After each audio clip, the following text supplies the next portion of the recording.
I guess this is actually kind of smashes into a question I was interested in asking if we didn't already ask you last time. Question we had, and I'm kind of smushed into mine, was what's one thing you've learned about your own creative process since last time that we spoke, and how has it changed the way you build worlds? One thing that I've learned that I was maybe too conservative with map design for Technoplazm because, since it has its own game loop, which is not, it's basically its own thing, It's not like, oh, I'm making, a quick clone or a clone of something else. You have already a framework that you can fall back on if you're drawing a blank in terms of game design. It took me a while to figure out what type of map design works best with the intricacies and interaction of the combat loop. So, actually, one critic that I don't see moved very often, but I think it's very fair about the first episode of Technoplazm, is that the map layouts are very basic, as in arena, corridor, which is fine on its own, but it's very a series of square or rectangular rooms, which, it can get pretty repetitive after a while. So one of the goals for the episode 2 and 3 is to take a more freeform approach, try to incorporate more natural or organic environments to try and have more movements and also have a better visual rewards for the player, and not just high-rise buildings.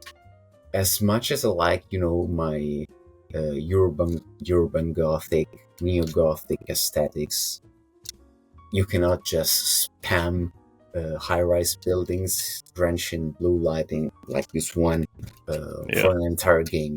It gets repetitive after a while. You can do a lot with Cyberpunk, though.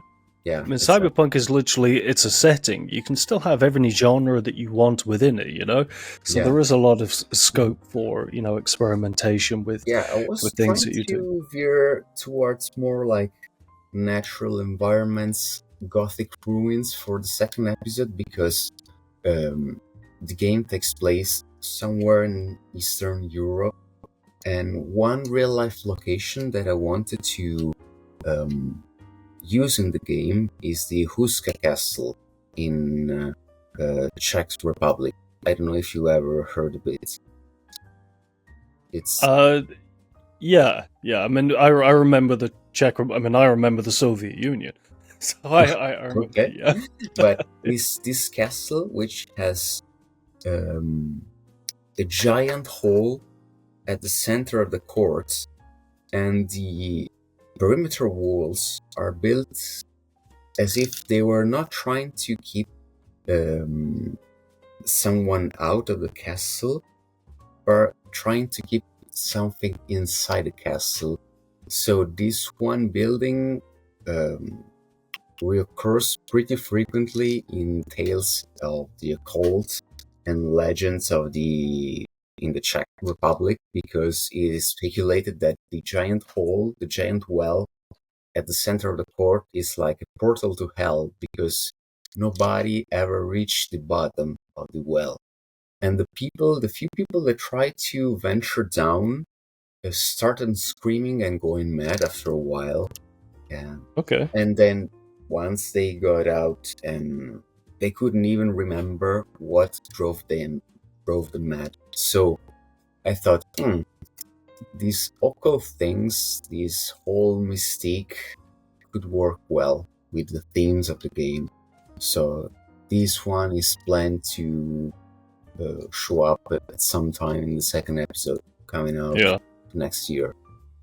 That's some heavy theme. I mean, the game doesn't shy away from heavy themes to begin with. Well, at the end of the day, it is kind of like, she's a sex slave and she's trying to escape the world that she's stuck in. So it's I wouldn't say it's lore heavy, because I specifically made this game with intent of not having any deep lore, because I want the game to have focus on the gameplay loop, to be one of those I have like 30 minutes to play, let's pick up this one, have some fun, but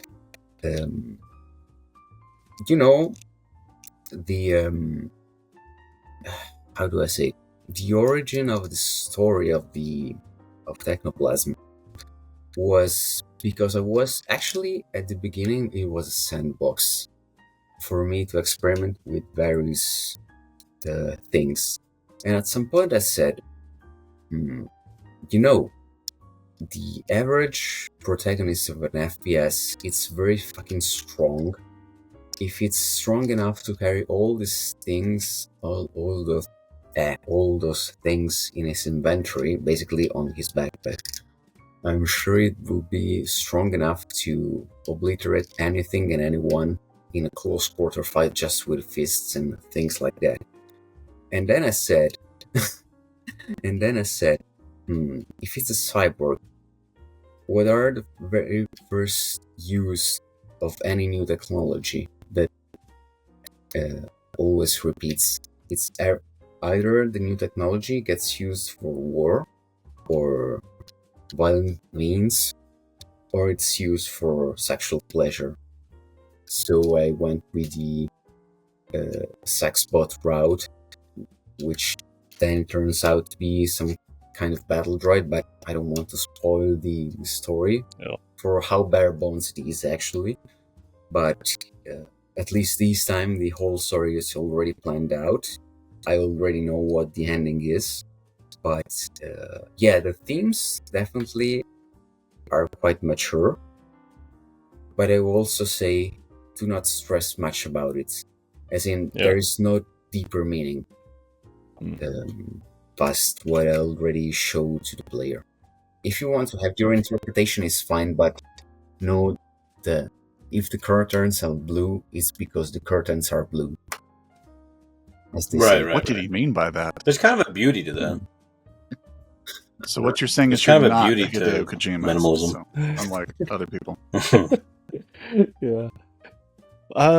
It's very much kind of, it's one of those things where the story is there if you want it, but it is just kind of, you're dropped in the world, this is what it is, go kick some ass. You know, exactly. It's that kind of thing. Yeah, and I think that's a great thing to have, right? And I think, like I was saying, there's a beauty in the minimalism, because even if you're making this thing that may come across as deep to somebody just because it's lacking in information, and you're making it and there really isn't that much depth to it, someone somewhere is always going to kind of imagine a depth that may or may not be there, and then you as the developer can just be like, I'm not going to tell you whether you're right or wrong. Exactly. Because then it just allows this illusion of possibility that can quite literally make a piece of art or media or whatever last forever, because you never truly know what's going on. You just have like David Lynch mentality, the Lord Tuber cycle, and then you're all set. If we want to be cynical about it, right?